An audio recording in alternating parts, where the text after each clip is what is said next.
3 bulan jelang Piala Dunia 2022, prahara terjadi di Timnas Maroko. Pelatih mereka, Fahid Halilhodzic, dipecat meski berhasil meloloskan Maroko ke Piala Dunia Qatar 2022. Pemecatan semacam itu adalah yang ketiga kalinya dalam karir Fahid Halilhodzic. Sebelumnya, ia dipecat Pantai Gading dan Jepang tepat sebelum Piala Dunia 2010 dan Piala Dunia 2018.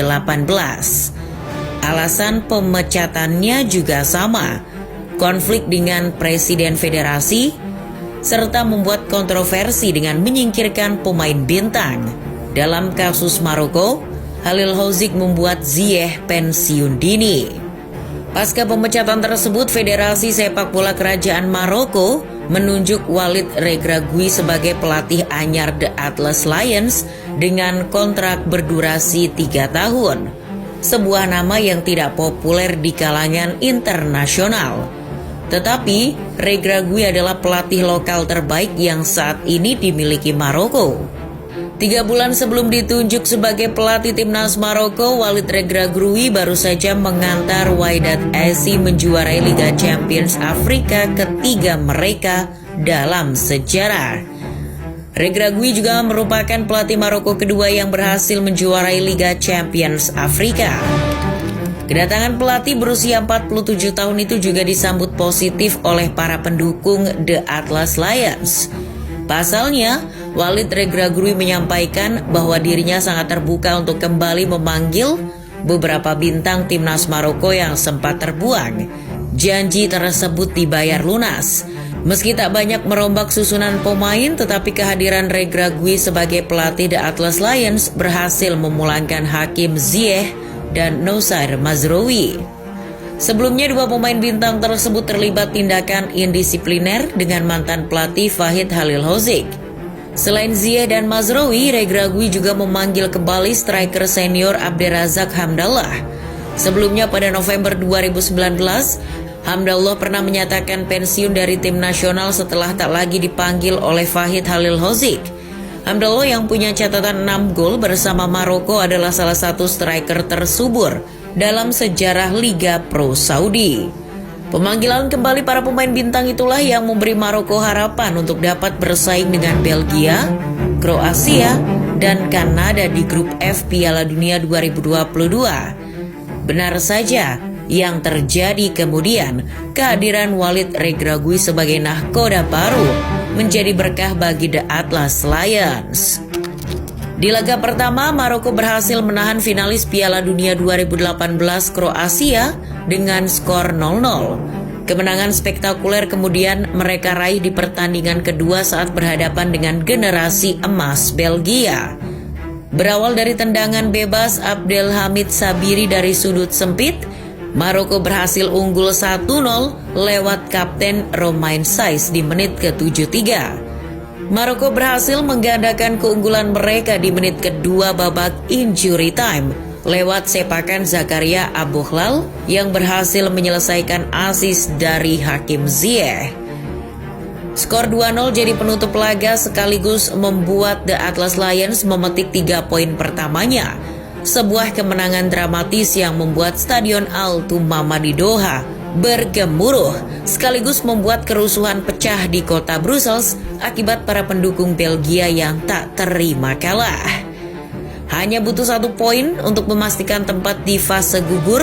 Anak asuh Walid Regragui berhasil menyapu pertandingan babak grup dengan mengandaskan perlawanan Kanada dengan skor tipis 2-1. Gol-gol Maroko di laga tersebut dicetak oleh Hakim Ziyech dan Youssef En-Nesyri di babak pertama. Kemenangan atas Kanada membuat Maroko mengakhiri babak grup dengan catatan tak terkalahkan sekaligus memastikan tiket ke babak 16 besar sebagai juara grup F. Maroko adalah tim Afrika pertama yang menjuarai grup setelah Nigeria di Piala Dunia 1998. Hasil yang diraih anak asuh Walid Regragui di Qatar 2022 jadi pencapaian tertinggi The Atlas Lions di Piala Dunia, sekaligus melampaui generasi emas Maroko di Meksiko 1986. Kala itu, Maroko juga berhasil memuncaki grup F dengan raihan 4 poin sebelum langkah mereka dihentikan Jerman Barat di babak 16 besar. Keluarnya Maroko sebagai juara grup F di Piala Dunia 2022 sebetulnya adalah sebuah kejutan.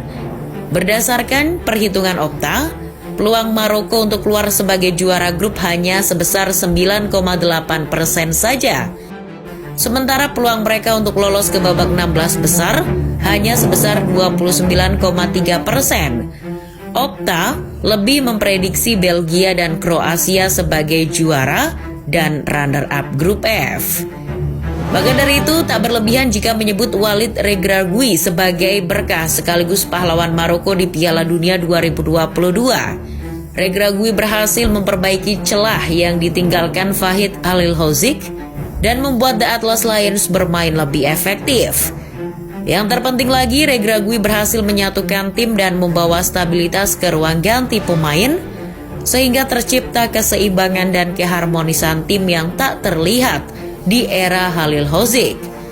The Atlas Lions juga dibuatnya bermain dengan antusiasme dan semangat juang tinggi. Hebatnya, Regragui melakukan hal itu dalam waktu yang sangat singkat. Keberhasilan Maroko lolos ke babak 16 besar tak hanya dirayakan oleh para pendukungnya. Kemenangan Maroko juga berarti kemenangan bagi dunia Arab dan umat Islam. Di turnamen yang digelar di Timur Tengah itu, Maroko jadi negara muslim kedua setelah Senegal yang lolos ke fase gugur Piala Dunia 2022. Sebagai informasi, negara di Afrika Utara dengan ibu kota Rabat itu 99% populasinya beragama Islam. Maroko dan tim nasionalnya juga menunjukkan jati diri Islam mereka di sepanjang gelaran Piala Dunia 2022. Setelah mencetak gol dan meraih kemenangan, para pemain Maroko selalu bersujud syukur. Pemandangan indah juga ditunjukkan salah satu bintang mereka, Achraf Hakimi, yang memeluk dan mencium sang ibu usai meraih kemenangan atas Belgia. Nama Zakaria Abouhlal juga mendadak viral usai jadi pencetak gol kedua Maroko di laga versus Belgia. Penyerang muda Toulouse FC berusia 22 tahun yang lahir di kota Rotterdam itu ternyata adalah seorang penghafal Al-Quran dan seorang qori dengan suara merdu. Postingan dari akun Twitter Culture of Islam juga mengungkap kalau Abouhlal kerap dipilih sebagai imam sholat dan khotib Jumat. Di sisi lain, para pendukung The Atlas Lions juga memperlihatkan dukungan mereka kepada Palestina lewat bendera dan nyanyian khusus yang mereka ciptakan.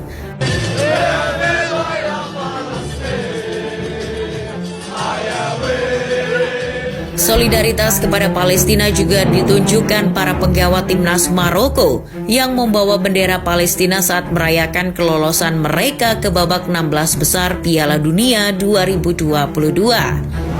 Kini, Maroko jadi salah satu tim yang banjir dukungan. Dunia Arab dan Muslim kabarnya telah beralih mendukung Maroko setelah kekalahan Arab Saudi di babak grup. Dukungan tersebut harus dimanfaatkan dengan baik oleh pasukan Walid Regragui kala berjumpa dengan Spanyol di babak 16 besar. Head to head berpihak kepada Spanyol dengan 2 kemenangan dan 3 hasil imbang dalam 5 pertemuan terakhir. Namun seperti yang sudah The Atlas Lions tunjukkan, tak ada yang tidak mungkin dalam sepak bola. Pun Walid Regragui juga tidak memandang pertemuan dengan Spanyol sebagai sebuah laga yang patut ditakuti. Bahkan Regragui berani bermimpi untuk membawa Maroko juara Piala Dunia 2022.